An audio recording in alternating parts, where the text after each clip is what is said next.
Welcome to class. On this edition, we'll be teaching on delegation.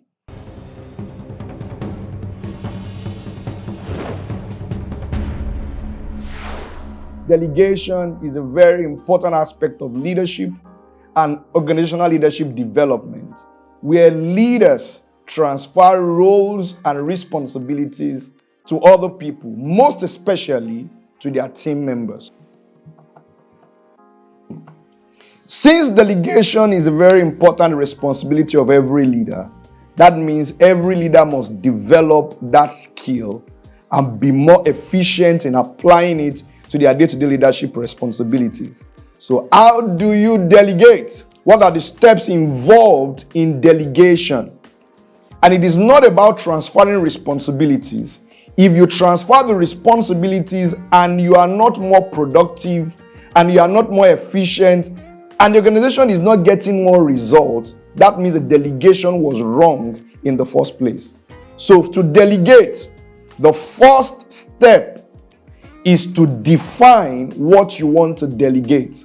Be able to identify what you are currently doing that is limiting your productivity, what you are currently doing that you think should be transferred to someone else who will do it better, who will be more productive in that activity. So identify, define what it is you want to delegate. What roles, what functions, what task, what responsibility you want. That is the most important aspect of it. Don't forget, number one, define the task you want to delegate. Number two is to know who you want to delegate that responsibility to. Now, one great thing every leader must do is to know your team members. Know their strength, know their weaknesses, know their limitation, know the advantages to you and maximize their strength. Most of the time, it is expected that leaders delegate their weaknesses. And if it is your weakness, you must identify someone who has the strength in that area. You also delegate responsibility to people who have the skill, who have the competence, and who have the character to be able to handle the responsibility. It's not just transferring roles to anybody. It's transferring roles to the person who will be efficient in delivering that responsibility. So the first one, don't forget, is to define the task. The second thing is to identify the person who would be able to take that responsibility. Leaders, you must know your team members. You must know them according to their strength, their weaknesses, their skills, their competencies, and even their character. This will help you in proper delegation. Number three, empower the person you have delegated. Don't just transfer roles, transfer authority. Don't just transfer tasks. Empower with the right resources, with the necessary information to be able to function independently, because there must be that level of autonomy everyone must have if you have delegated a role to them.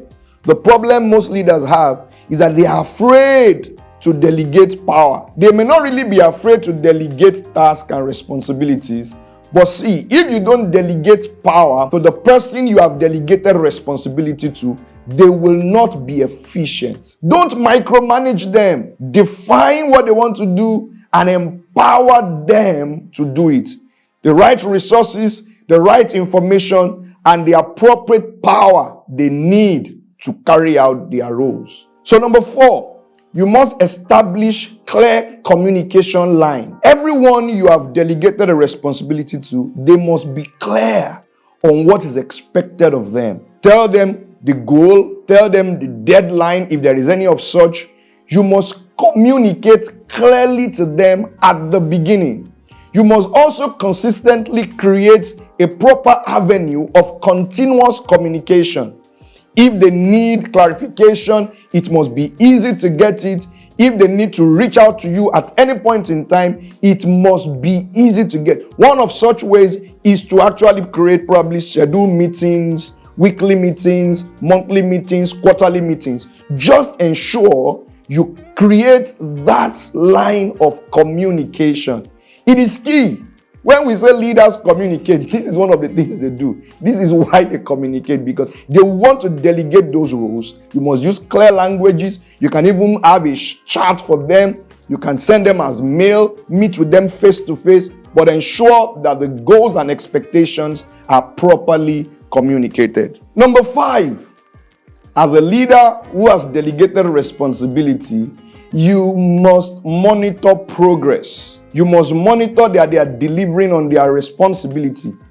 It does not still mean you have to micromanage them. Micromanaging them is telling them how to carry out the task by task, role by role, being in their face all the time. You will not give them the liberty to express their creativity and their innovation. That still being said, you must also monitor the progress. That's why I said schedule probably weekly meetings, quarterly meetings, depending on the scope of work, so that things don't get too much out of hands before you bring in your input. Monitor the progress. Number 6, give feedback. Give feedback. See, when you delegate responsibility, sometimes the people you give the roles are also waiting for you to give a nod of approval or to give a nod of disapproval, especially probably at the beginning, somewhere midway. So it is important that you give feedbacks. Communicate feedback to them. It is even if they don't ask for it, give it to them. It will boost their morale. It will keep them motivated. You don't want to delegate to people and they lose motivation. You need their high-level energy to drive the work and to drive the responsibility. Number 7, give credit when it is necessary. Reward when it is necessary. Make it clear this person has done exactly what we want to do. If there is compensation, if there is a reward, if there is a bonus, all of this will keep them motivated. It will keep them on their toes. It will keep them giving in their best all the time. Let's revisit the points. Number 1, know what to delegate. Number 2, know who you are delegating to. Number 3, create effective line of communication. Number 4, define roles and expectations clearly. Number 5, empower them with the right resources, with the right information that they need. Number 6, give feedbacks to them. Number 7, reward, give credit where they need to give credit. Now, dear leader, please know that delegation is your responsibility.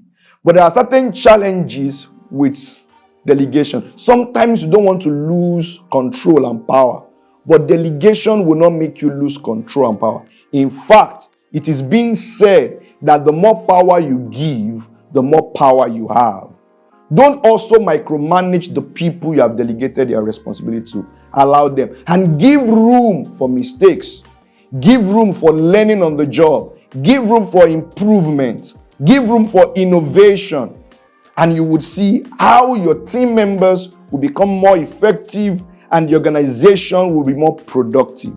I hope this helps you as you grow in your leadership development in delegating roles and responsibility. Till we meet again on the next edition, be a great leader. Thank you.